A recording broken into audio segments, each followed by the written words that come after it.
Joining us now for a fair and balanced debate is Helen Aguirre-Ferre, the Director of Hispanic Outreach at the RNC, and Cristina Arriaga, the Executive Director of the Beckett Fund for Religious Liberty. She's also a former assistant to U.S. Ambassador Jose Sorzano at the Cuban American National Foundation. Helen and Cristina, thank you for joining us. So, Helen, I'll start with you. Should President Obama send someone, and if so, who?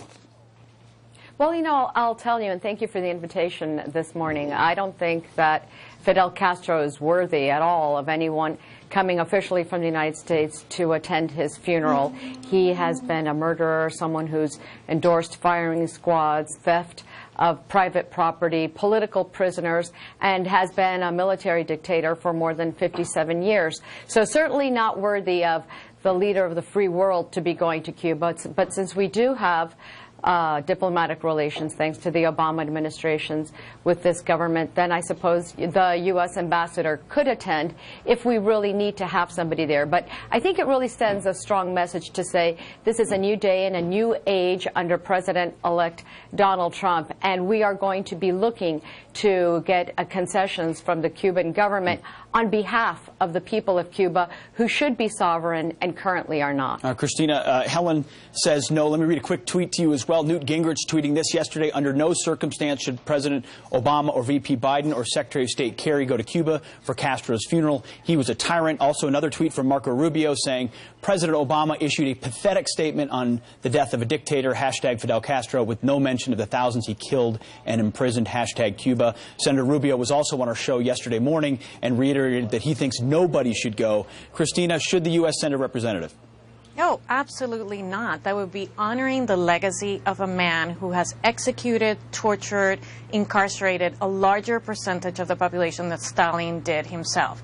However, we Cuban Americans believe in trust but verify. If I were the president, I might consider sending the Surgeon General just to make sure that Fidel Castro is really dead.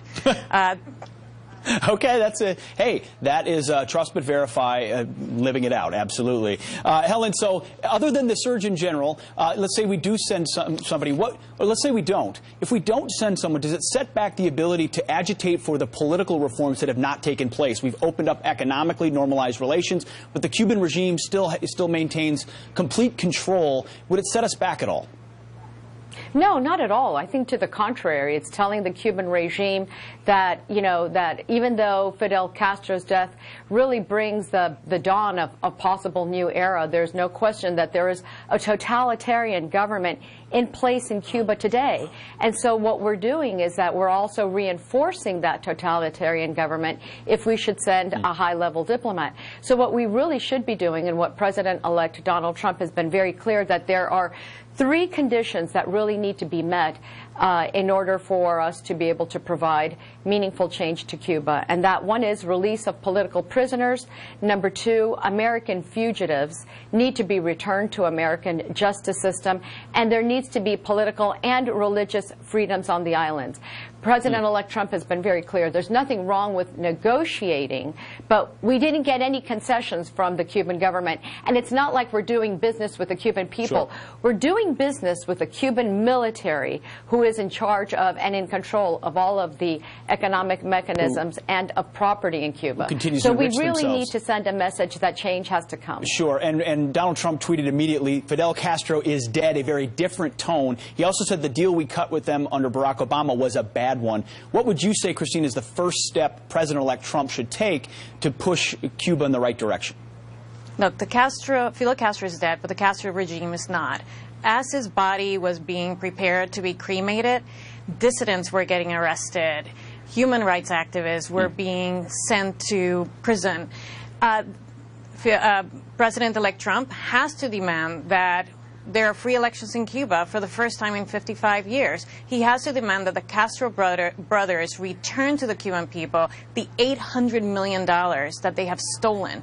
And he has to demand that there be freedom of speech, freedom of press. In the last 3 years alone, over 300 houses of worship have been destroyed in Cuba. Terror lives in Cuba, and terror has to be gone in order for the Cuban people to be free. No, well said by both you, Helen and Cristina. A dictator may be dead, but that doesn't mean authoritarianism is dead on that island. And I have to give Cristina you the prize for the most unique suggestion with the Surgeon General. We'll see if they take that up. Thank you both this morning. Appreciate it. All right.